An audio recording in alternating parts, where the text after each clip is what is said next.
This episode is brought to you by Cube Gallery. Cube Gallery is a progressive art space in Cebu, Philippines, providing network and exhibit opportunities for contemporary artists with whom they work closely with and promote beyond the local reach. For more than 5 years, the gallery has mounted shows of engaging artworks and have also represented the Visayas region in various international fairs. Aside from its physical space in Crossroads, Banilad, Cebu City, you can check their online collection at artsy.net/cube-gallery. I'll put the link in the show notes. Last month at Cube, they launched Myriad by Lian Reboja. Lian Reboja explores the complexities of the human psyche with his fourth solo exhibition, Myriad. Lian paints a fictitious world inhabited by beasts and bizarre characters. They are autobiographical and metaphorical accounts of his introspections. We also interviewed Lian Reboja a few weeks ago, so I'll link to that in the show notes as well. It was a really good interview. Lian, congratulations on your solo show. This episode is also brought to you by Tightrope Coffee. Whenever I have friends and relatives who ask me about good coffee shops in Cebu, Tightrope is always in my short list. They have arguably the best coffee in Cebu. Tightrope features coffee from La Cabra. They're coffee roasters in Denmark, and they're a widely recognized and sought-after coffee roaster. And that's what Tightrope offers primarily for their filter brews. Tightrope does not only serve some of the best coffee in Cebu, they also feature really mouth-wateringly good food. So one of their foods is a classic bagnet, I think that's how you pronounce it. Crunchy, thick, cut pork belly served with seasoned vinegar, braised garlic, and root strings. It's really good. They also have the OG Cajun chicken burger. I don't know how to pronounce the food, but really good. So good, in fact, that one time the whole family went there and we just had lunch in Tightrope. It was nice to have really good coffee and really good food at the same place. Visit them in President M. Quezon Street. They're across Castle Peak, somewhere there in Panagdaet. It's really good. You can just search it on Google. I'll put a link in the show notes as well. Or you can follow them on Instagram at Tightrope Coffee or on Facebook at Tightrope Coffee as well. Link in the show notes. Thank you, Tightrope, for sponsoring the episode. Okay, let's get to the show. Welcome to 032 Conversations, the podcast where we talk to creatives, see how they live, and how they do their work. I'm your host, Carlo Villarica. My weekends are usually filled with early morning bike rides, social family gatherings, or more frequently, kiddie parties for the little kids. But this weekend was different.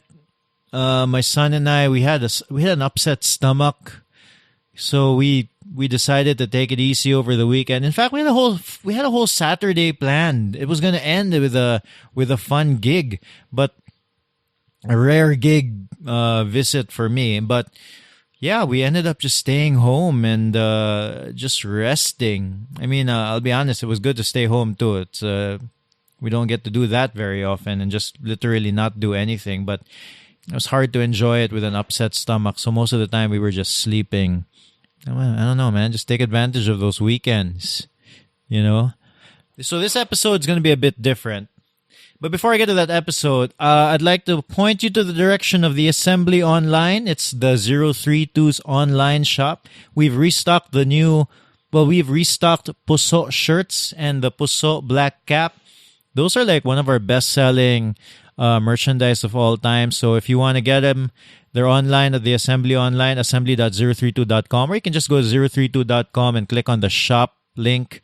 Yeah, and this week we'll be releasing a new colorway for the Puso cap as well. I just need to take photos of it. So stay tuned at the Assembly Online or any of our social media pages. But if you want 20% off from the online shop, just type Conversations as a discount code. That's Conversations on the Assembly Online. I'll put a link in the show notes. So again, this episode is going to be a little different. I'm gonna be playing clips from the recently concluded Tropical Futures Forum. So it's where designers and creatives got together to talk about the things they create. A lot of them have been in the podcast before as well. Mark Deutsche, Chad Manzo. A lot of the people in the Tropical Futures Forum were in the podcast before. Unfortunately, I'm not going to include clips from every talk because a lot of it was showing their work on the screen and talking about it. So that doesn't really translate very well to audio, but there was still a lot of good stuff there. I'm going to put it up there. I'm going to share a lot of really good points that I found interesting. So I'm going to share a link and I'm going to share a piece of audio and some commentary about what I thought about what that person said. So, yeah, first of all, thank you to Mark Deutsch for inviting me over and allowing me to record the talks. Let's listen to the first one. The first one is a clip from Myka Arnado. Myka is a designer from Cebu and a co-convener at Create Cebu. She's also done designs for like Nike and Revere. So I should get her in the podcast. Okay, this is Myka Arnado. Starting small is better than not starting at all. So this was our very, very, very first project. Clearly, we didn't have money. This is just a chalk lettering. It was in Crossroads. So there was a board up. We asked people, if you have any thoughts, dreams, you can just write on it.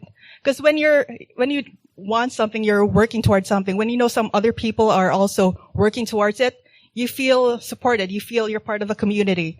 So we were hoping for that sort of atmosphere with what the things we do. And this, we leveled up a bit.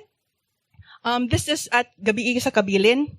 Of course, still we didn't have any money because we're an informal nonprofit, but we made it happen that we wanted a live mural, but we didn't have money for a canvas or paints. So we ended up asking this really famous artist now called Daot and Scaloy, and they did this mural on tarp using markers.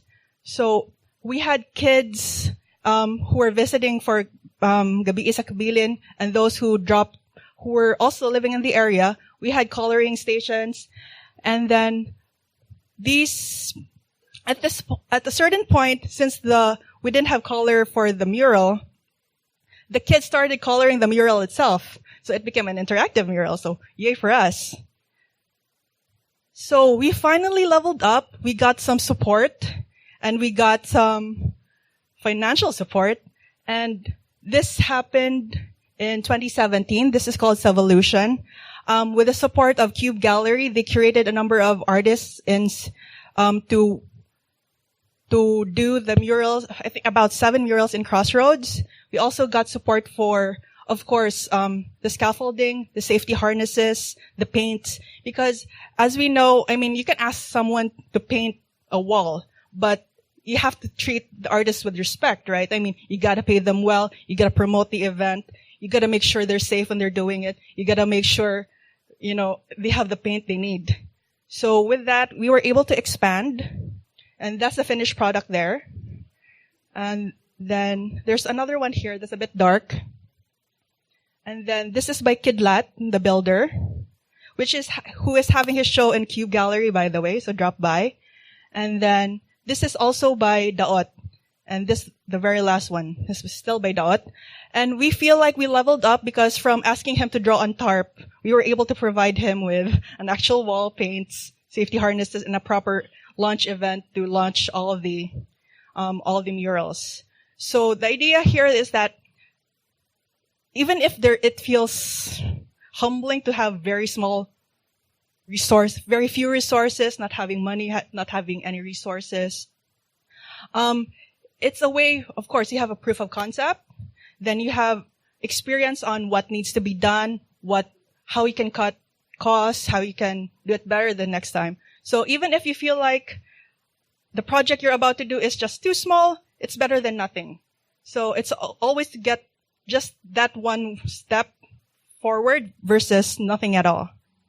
All right. So that was a clip from Myka Arnado's talk in Tropical Futures Forum. So starting small is better than not starting at all. She was talking about the projects that they did, I believe, with Create Cebu. And then in the beginning where they probably had almost no partners or next to no partners and definitely no budget.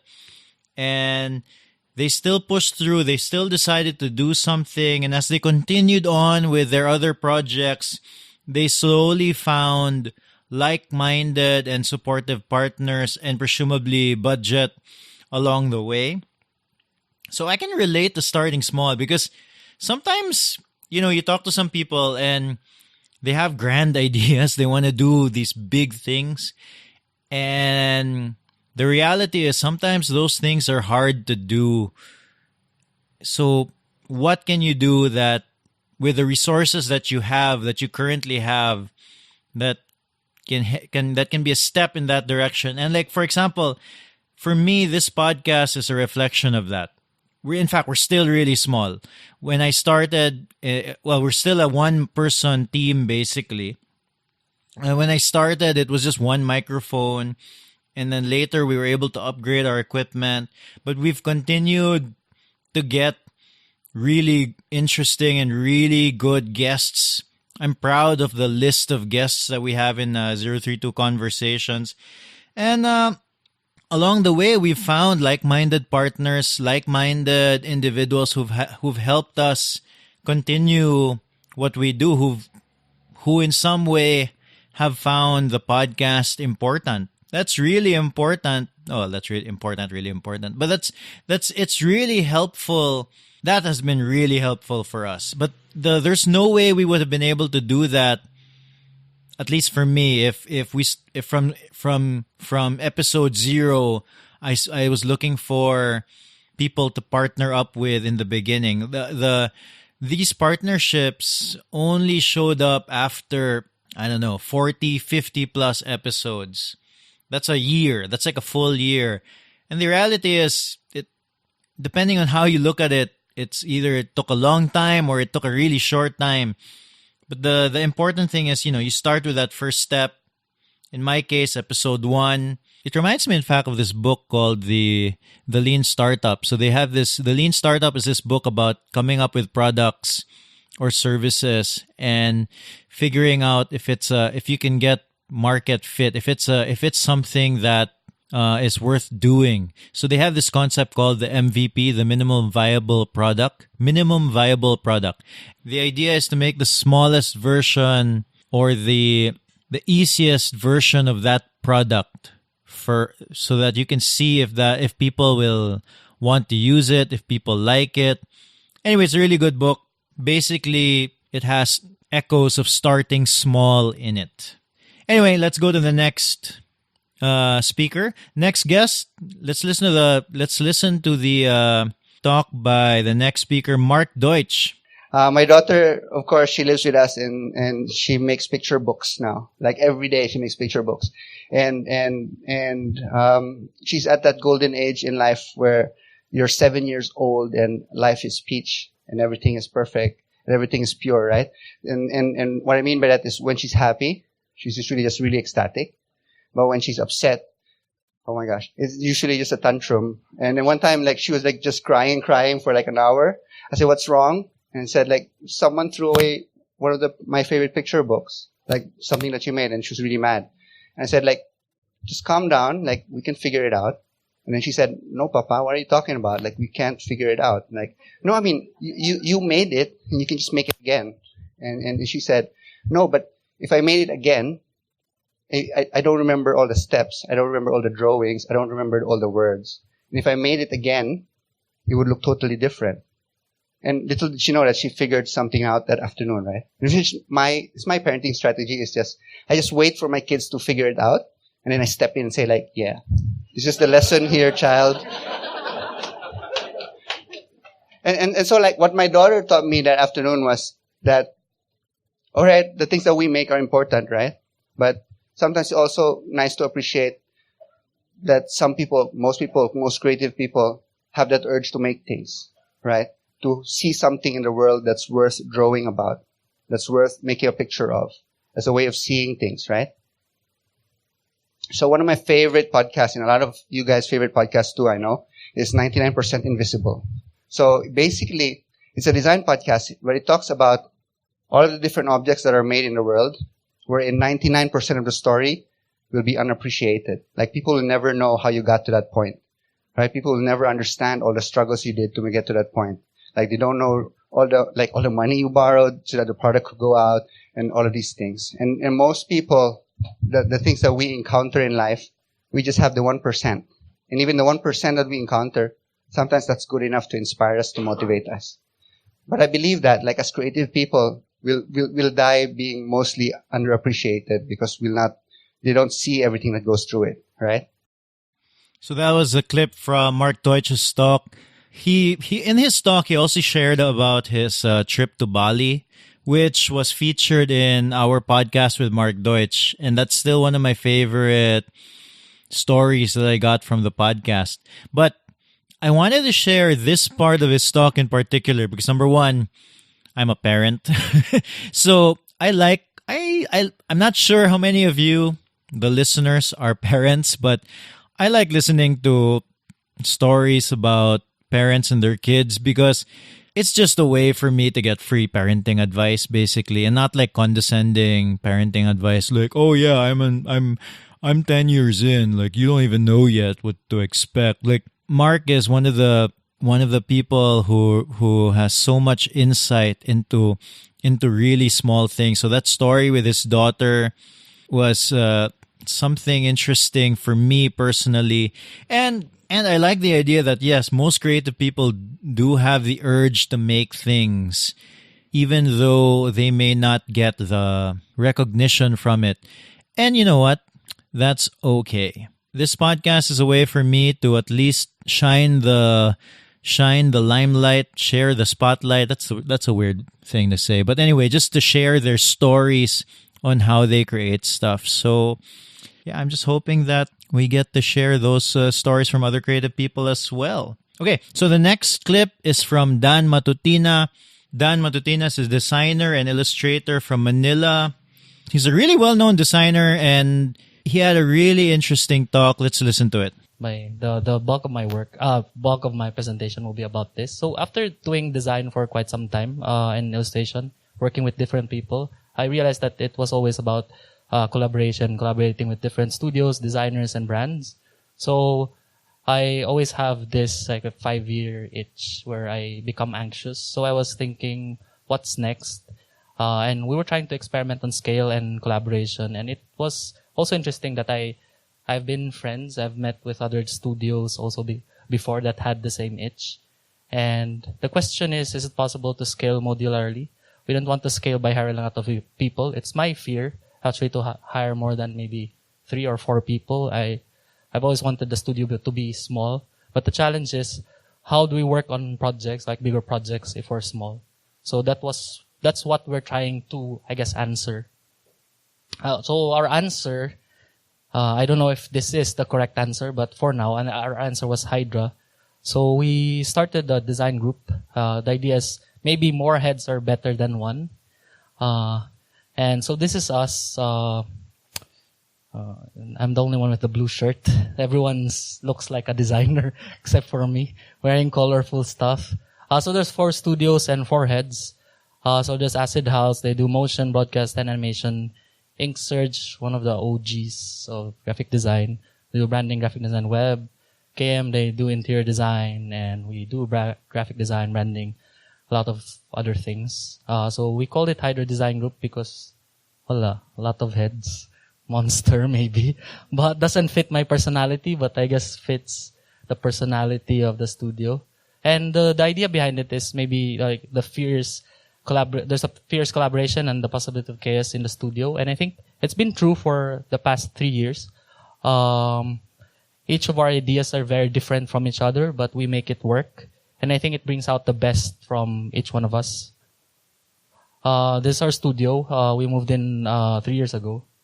And each studio is still wildly independent in character and principle, but connected by a common belief. And as the common belief is to come up with maybe the best design work that we can come up with, going through like the rigorous process of having our works approved by each other.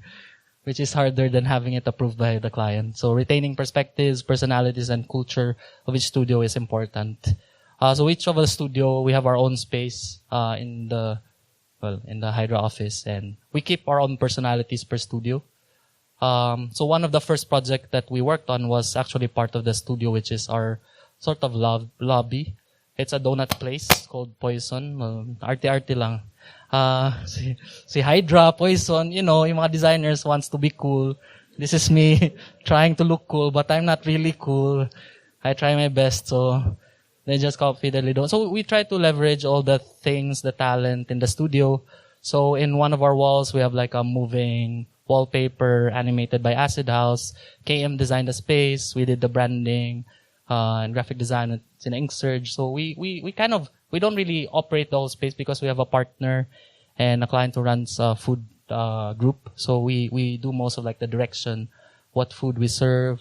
We also do events. We did a design film festival, like a pop-up of it before.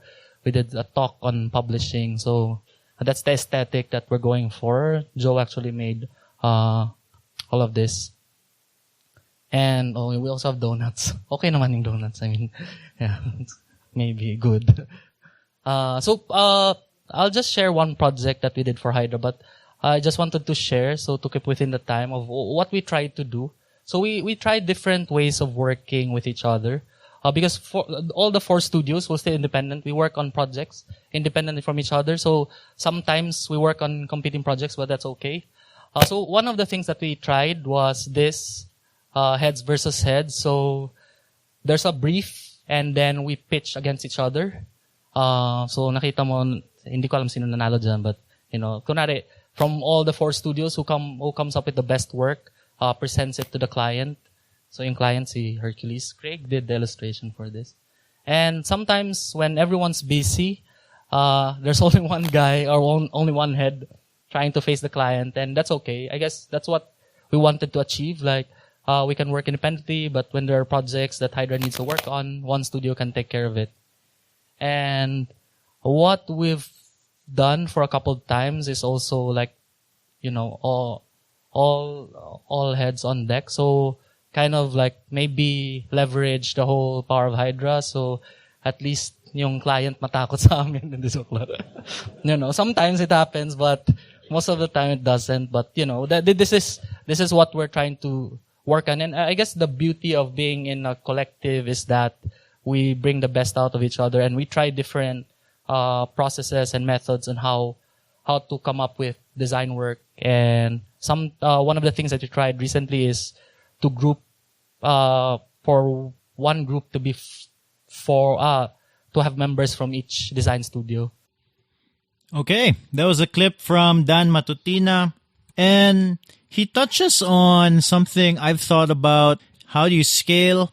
So in particular, like a creative studio like Dan's, they need to, here's the problem with a creative studio, especially if you advertise yourself as a full service studio. So a lot of people, what they mean by a full service studio is like a one-stop shop. Let's say you're a company and then you want the studio to handle all your advertising, marketing, collaterals, etc. And then if you're the company, ideally you want to go to somebody who does all of it. Like they just do everything. But the reality is, so let's say, okay, I'll try to come up with an example. Let's say I'm a company and I want a photo for my Instagram page. So great. So the creative studio might have a photographer, might have a graphic designer, might have a copywriter. So they're going to come up with a post for the Instagram page. And what if the same company later on decides, hey, I want to make like a 5-minute video explaining our product. Now, the skills needed to make a 5-minute video is very different from the skills needed to make, a simple photograph on their Instagram page. So that means if you're a creative studio, you got to hire, all of a sudden you have a photographer, a copywriter, and maybe a graphic designer. And all of a sudden you need now another videographer and maybe somebody who can storyboard a video. And then you're making your creative studio bigger, bigger, and bigger. Now, there's some studios that do this arguably not very well. Now, so Dan, he has a creative studio in Manila. He's trying to figure out, how do I do this without just hiring so many people? Because how many times is he going to need that videographer? How many times is he going to need that animator? The one option is, you contract it out. You get other people to do it. But then there's the question of, looking for people that you are comfortable working with, looking for people who have the same design aesthetic as you, or looking for people who can just do really good work. That's been a challenge, I think, for a lot of these creative studios. And I really like the way Dan approached that problem with that Hydra Design Studio. Becoming bigger, there are problems with becoming a bigger company, a bigger business in a way. Yeah, so let's listen to the next speaker. The next speaker is Chris Fussner. He's a designer, a gallerist. He has a gallery in AS Fortuna called 856. And he's a design researcher from New York and Singapore. Interesting guy. Let's listen to his talk. About neotropicality today, whatever that means. So I'm Chris. Jay did a great job introducing me. Basically, I'm trained as a designer, working in fashion, design research, design strategy. Currently, right now, running 856G Gallery. I can't really see the laser pointer. Damn it. So basically 856G Gallery is now like an open space. So we really changed our programming to be more experimental and flat. So if you want to do a show at the gallery, where's AJ? Talk to AJ. Yeah, so we're like taking show proposals, and we're doing everything from music, design, fashion, art, and just really trying to be a cultural node.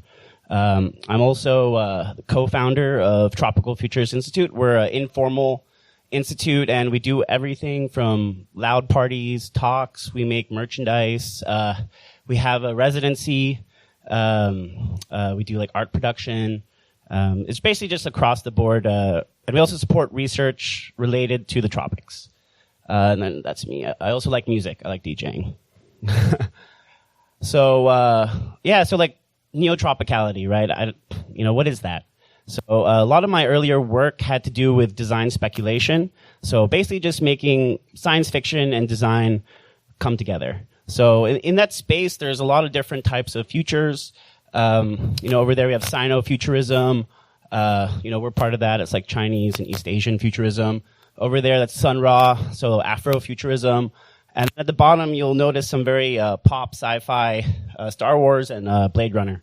So like in this space of world building of like looking at the future, quote unquote, pretty much like everything's made up. And I noticed that there wasn't too many like world building or futures centered around the tropics. So that's where I'm from. I was born in Singapore. My mom's Filipina. And so I was just like, okay, so I Googled it. There's like nothing. So I was like, all right, I'm just going to make it up and just like see what happens. So, cause that's what everything is, right? Every like art movement, design movement is pretty much made up. So, in doing this talk, Mark was like, yo, talk about neotropicality. And I was just like, oh my gosh, I have to talk about it. Basically, I always make a joke that it's like a buzzword. Like, like tropical futures, climate refugees, tropical dystopia, eco-futurism, tropical rave aesthetic.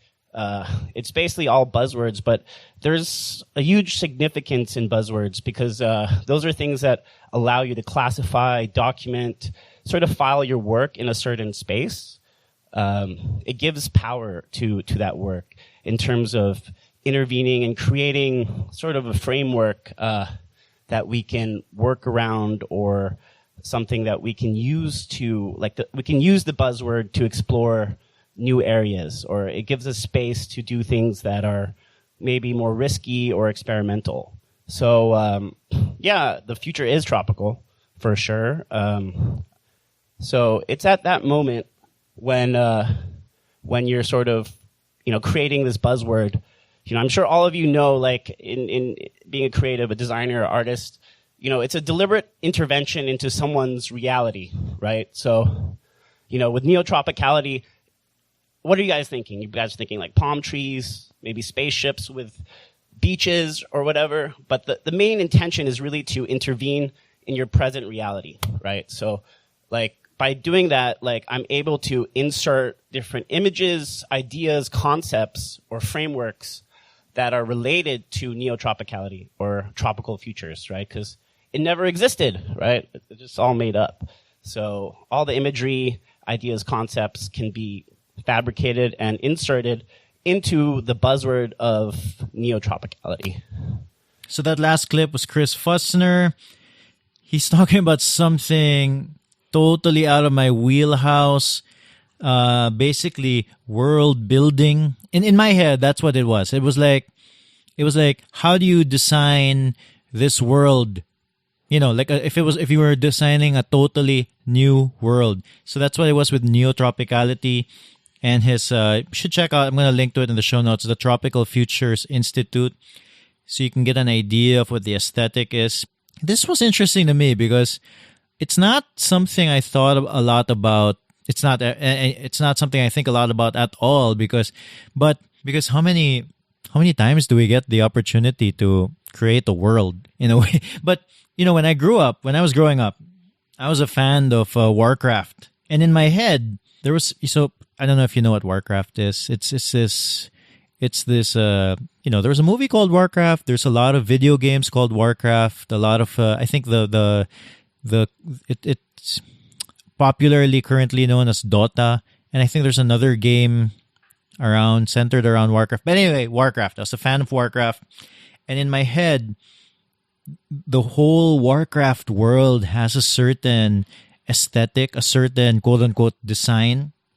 And something I love till today. In fact, I remember when I was a kid, I used to draw, I think it was the Warcraft 2 manual. And in the manual, they had like pencil drawings of the Warcraft characters. And there was a drawing there of a dark knight. It was a death knight. A death knight. And then it was basically a skeleton with sorcerer-like powers. And then I remember drawing that when I was in high school. And till this day, I can still draw that death knight. Anyway, I haven't played that game in years, but I still... that world is still very vivid in my head. It's interesting to think of design in that aspect also. Like, what if you were creating a whole world with this identity? And in Chris's case, that neotropicality. So if you look at some of the stuff that Chris has done, I'll link to it in the show notes. You get a good sense of what it's like. It's kind of like Blade Runner, but in the Philippines with palm trees and beaches. That whole idea. So that one was interesting. And yeah, so let's listen to the next clip with Chad Manzo. Chad Manzo is he was a past guest in 032 Conversations. He's an illustrator and designer, and he's going to talk about the sneakers that he designed and what happened with it. Let's get to that clip. The second project I wanted to do was about shoes, and as you already guys know, I'm super nerd about shoes, and I made digital comps of shoes that were mashed together, so they were really different during that time. I mean, it wasn't my only account that was doing this, but I was the first one who I think made different brands into different shoes. So these were super popular, and it landed me the illustration job for the Business of Fashion. Business of Fashion, when I put it into context, is one of the biggest, if not the biggest, publication about business fashion news in the whole world. So it's basically an honor for me to be on that page. Hey. So Wave 2 was centered more on Nike, and I wanted to release this on I released this on Air Max Day 2008. Basically, it was just a fusion of Air Max models and their Air Max technology.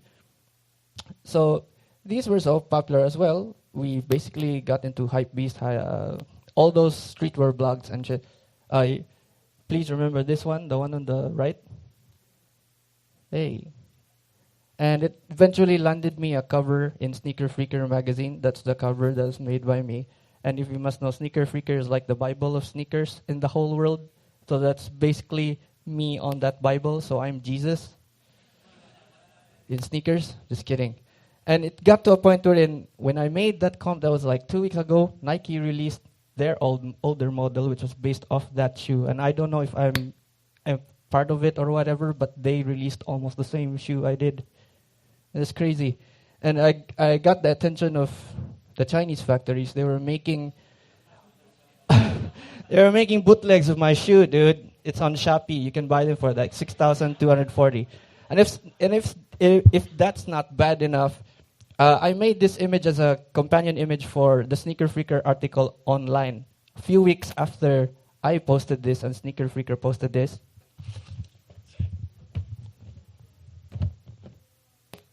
You have it, guys. But it's not an official Nike shoe. This is a Chinese bootleg shoe.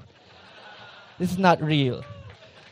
It's crazy how Chinese people make shoes out of Photoshop compilations. So that was an interesting moment in the talk of Chad. So most of Chad's talk was, posting his work on the screen and he was talking about it. But this was a moment in the talk where he was talking about these remix shoe designs that he was posting on his Instagram. One of the designs that he made for that Sneaker Freaker magazine was bootlegged by a Chinese factory, and he ordered it from Shopee, and then he placed it in front of him on the table. And I don't know if you heard in the audio, the crowd like gasping when they saw the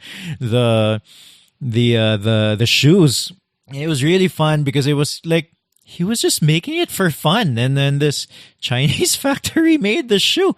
It was really good. And then in the event, they were passing around the shoe, so people got to see the shoe up close. And Chad even said that actually, as bootlegs go, it's a pretty good copy. I mean, considering that they just got it from a photo, one or two photos that he made, and then they made it. So this is one of those rare, albeit weird occurrences when, something you make and post on your Instagram becomes a real thing and you have it in your hand. And it was fun. It was fun to see that live. So the next clip is from Roxy Navarro. Roxy Navarro is a communication designer from Manila. Yeah, let's hear that talk by Roxy. The next slide. So from there, I guess we asked ourselves how can we use art to dream new and hopeful futures for the natural world we live in. The core of the project is really just to raise funds so we can plant more trees. The best way to solve climate crisis is really to just plant as much trees as we can. And I guess we could have stopped there, but how can we make it how can we push it more, especially as artists and designers? And this is why we did Future Forest, because we know that artists and designers has this ability to imagine. We have this ability to create things from scratch, create things that does not exist. So if we know that the mountains are dying, this is the place that's could be more. How can we visualize that? How can we interpret that through our art? So what we did was we invited, on the next slide, like different artists from Manila studios, really good friends. We asked them to become allies, not just to draw for us or draw with us, but to come with us to meet, to go to San Felipe, see how the place could be, and maybe we can help each other raise funds for them. So we brought them there. We got them to talk to people, to the communities. And the next, we asked their help to plant trees. They're already starting this nursery, and all of our efforts will be used to raise more funds to create, to build on the nursery. The next, I guess, for us, what's really important for us is really engagement as the first step. To do design work that is based on actual stories, on actual people. We all say that we want to change, we want to contribute, we want to do a lot of work for the marginalized, for people who are poor. But really, if we say that, do we even know their names? Do we even know what their conditions are? And I guess if we encounter them and we engage with them, it's much more, there's this honor and burden suddenly to create better work that they really deserve and that we can actually do. So this is just actually the first phase of the project, is to go through the engagement, and then later on we will ask them to create graphic design work, artwork about the forest, about what kind of forest do we want, and we will use it for fundraising. But I wanted to end with this video and show you the beautiful immersion that we did. So that was a clip from Roxy Navarro's talk.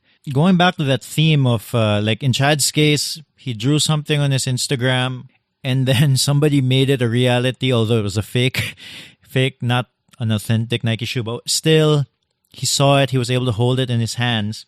In Roxy's case, she wanted to use design, and in particular the designers also, to make a real change in the world, to engage people into climate change, making a better future for our children.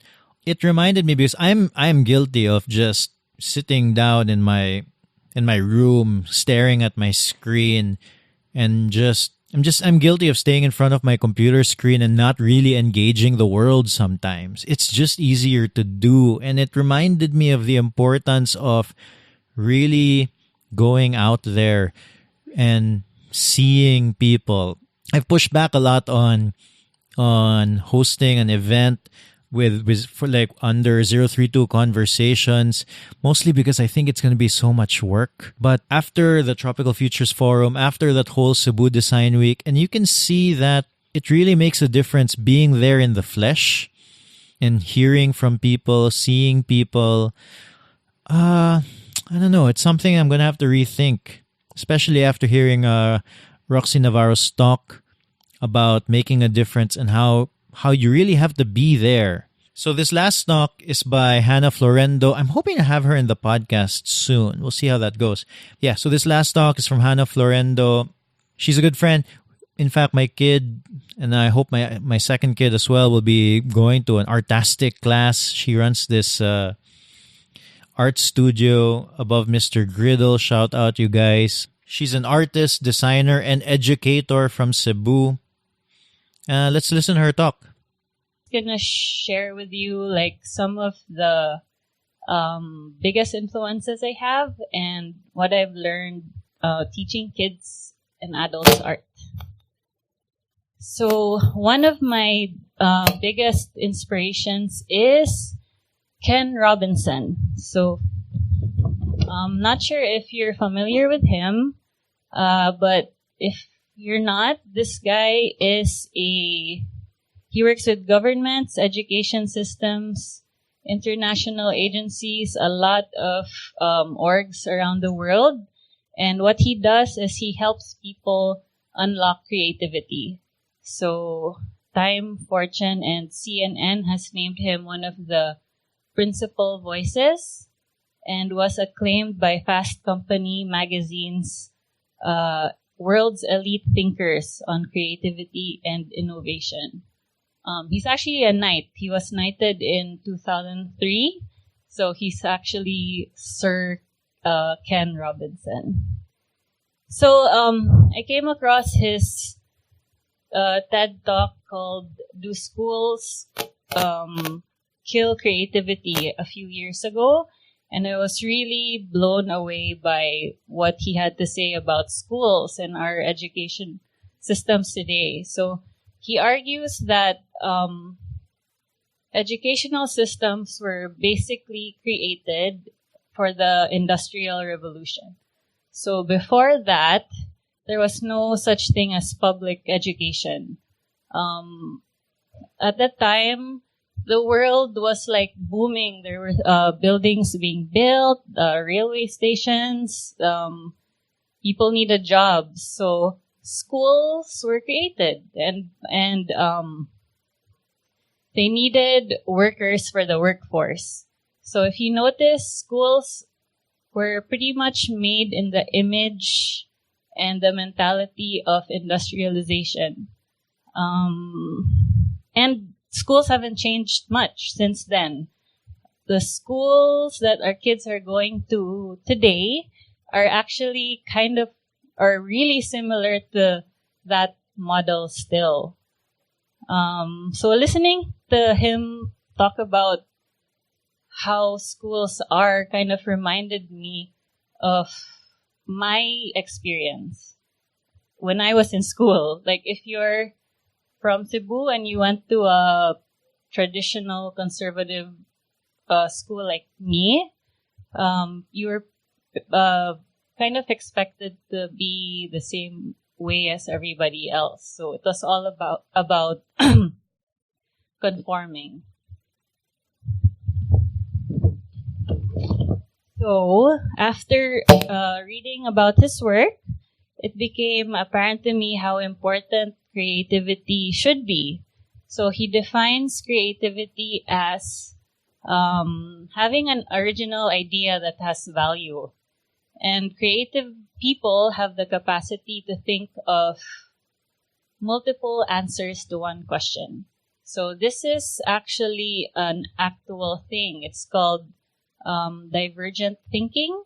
So, for example, if you get asked a question, how many uses can you think for a paper clip? Most people can come up with about 15 to 20 answers. And then above average people can think of about 30 to 150. And if you're like a genius, you can think of about 200 or more. So these are the people that start asking questions like, can the paperclip be 200 feet tall and made of rubber? Or can it be like really tiny? So they think out of the box. So a test was made to see how many divergent thinkers there could be. So they tested 1,500 subjects. And can anybody guess who scored 98% as divergent thinkers in this group? Artists? Okay. Any other ideas? Okay, so 98, the group that scored at 98% were kindergarteners. Okay, so that basically means out of 1,500 kindergarten kids that were tested, 98% of them scored as divergent thinkers. And then, so they did the test again, 5 years later, to the same kids. And what do you think happened? So it went lower. And then they did the test 5 years again to the same kids. And what do you think happened? Yeah. Yeah. So, yeah, what does this say about ourselves? So the first, I think, is we all have the capacity to be smart and to think of solutions. And something happens to us between childhood and adulthood that we kind of lose touch of. And Pablo Picasso once said, "Every child is an artist, and the problem is how to remain an artist once we grow up." So as a teacher, I've actually seen this firsthand. Like, I teach kids and adults. So with kids, like, you give them a blank piece of paper and they go crazy. They're like, oh, they're so excited and they, want to do all sorts of things. And then when I give like my adults a blank piece of paper, they're like, oh my God. Like, they're so scared to like make a mistake. And I guess kids aren't afraid to mistakes, and aren't afraid to make mistakes, and that's what makes them special. So I want Artastic to be a place that nurtures the creativity in kids. So I try, instead of, when I give them a project, instead of like marching them through a lesson, I try to ask a open-ended question and kind of see how they deal with it or like create with it. Okay, so that was a clip from Hannah Florendo. So the reason why I chose this clip from her talk was because it really spoke to me in a way. School, if you've listened to some of my previous podcasts, sometimes when I do an interview, the interviewee will sometimes talk a little bit about school, and you can probably hear my frustration when I talk about school. So I am one of those people who did not do well in school. And I learned later on, primarily through, Hannah got this idea from Ken Robinson. I got this idea from Seth Godin. He has like a whole spiel about it as well. But basically, school for me, like school is not meant for everybody. There are certain people who do really well in school. And my wife is an example of that. She did really well in school. She learned a lot. She enjoyed it. She did well. And I was the opposite. I struggled. I almost flunked out of college. And I had to work really hard to stay in college. I think by my third year in college, that's when I found my groove and I figured out, okay, I just have to do these certain things to stay here. But the problem is that if you do bad in school, you get this idea that, that you're bad at learning. Let's say, in my case, I flunked in college. I flunked zoology, right? And it gave me the impression that, okay, I guess I'm just not good at science, But the reality was, science is really interesting. If you listen to Neil deGrasse Tyson, if you watch, what is that series called? Cosmos. It's super nice. And I actually really like it. But it just wasn't being taught in a way that I wanted to absorb it. I wasn't absorbing it. It wasn't, I'm not trying to fault my teacher or my school or anything. But the fact is, it's really, the format is just that way. School is, the typical school format is you have one person who knows the subject, and then they talk about it to a group of 20 to 30 to 50 people. And that doesn't work for everybody. A good chunk of people it works for, but for a lot of other people it doesn't.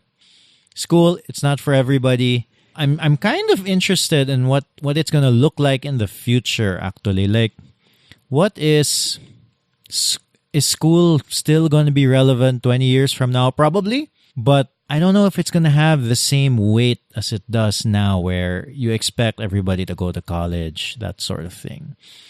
I don't know. 20 years sounds like a long time, but in reality, it's not, So we'll see. That's basically, 15 years. That's basically when my kids go to college. I'm kind of curious to see where their heads will be when that comes. Will they, number one, even want to go to college? Number two, will you need to go to college? Number three, will everything be accessible through the internet? Will you be able to get a degree through the internet? Will even getting a degree matter? I don't know. Anyway, that ends this podcast from the Tropical Futures Forum. Thanks again, Mark, for allowing me to be there and recording the talks. I wish I could have included everybody, but it was difficult to find little audio bits for everyone because, a lot of them were just talking. A lot of them were talking about their work, and it was really fun. So that's why you have to be there. So if you weren't in the Tropical Futures Forum, that's why you have to be there. That's why you got to be in these things. That's the advantage of when you are there. Otherwise, you can listen to this podcast, and hopefully we can have more content like this in the future. If you want to hear more from me, I produce a weekly newsletter called Monday Musings. Just head over to 032.com/Monday if you want to learn more. Of course, new episodes of 032 Conversations every Tuesday. And thank you, Cube Gallery and Tightrope Coffee, for sponsoring the podcast. If you want to support the podcast, consider buying 032 merchandise from the Assembly online. Just head over to 032.com and click on the shop link. If you want a discount, a 20% discount, use the discount code CONVERSATIONS. But if you want to support us even more, consider becoming a Patreon member, patreon.com/032. If you still want to help, don't want to shell out any cash, just share this episode on social media. The more listeners we get, the more likely we are able to continue doing this show. The music from this podcast is Piano March by Audionautics. All right. See you next Tuesday.